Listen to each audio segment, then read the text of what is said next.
Speaking at the opening ceremony of the anti-suicide workshop, Head of State David Granger reminded that journalism, as with all other professions, is based on a sense of social responsibility, education, ethics, and experience, and urged the Guyana Press Association to enforce these standards of performance and to protect the ideals of the profession from abuse. State and the private media must be seen as a partnership in providing a public good, that is, public information for the citizens of this country.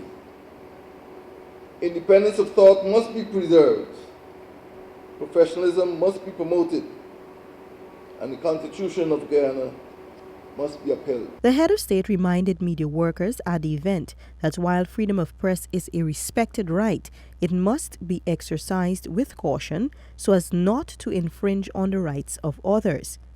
President of the Guyana Press Association, Neil Marks, acknowledged that training was needed as it relates to suicide reporting. The reason we are here today is because all of us as media workers are also affected by suicides. Many of us know of relatives or friends who may have committed suicide. And so this topic is of deep interest to us. Oftentimes in the media, we are blamed for being sensationalist and for being callous in the way that we report on suicides. But it goes back to the problem, or the reason why we are here, because we need training. Minister within the Public Health Ministry, Dr. Karen Cummings, urged that reports on suicide be presented in a manner that would lend to its reduction and ultimately its removal from society. When reporting on sensitive issues like suicide, extra caution must be employed. Suicide occurs all over the world. Notwithstanding that Guyana has the highest rate of suicide in the world, does it mean that suicide must be front page news in Guyana every time?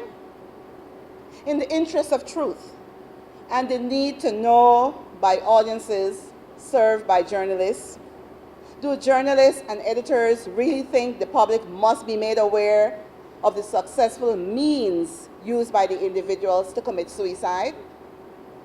At some point, journalists must ask themselves if, in the interest of fulfilling the need to know of the audiences they serve, if maybe they may be inadvertently promoting the successful means of committing suicide. Tourism and Telecommunications Minister Kathy Hughes, who also has experience in the media, said it is a statistical fact that reporting of suicide is known to trigger copycat suicides. These guidelines stress much considerations and include things as limiting the amount of coverage, avoiding sensationalism in the coverage, deleting detailed information on the deceased and the method of suicide, and avoiding positive definitions of the deceased. Representative of the Pan American Health Organization, World Health Organization, Dr. William Adukro, also reiterated the importance of careful reporting of suicide.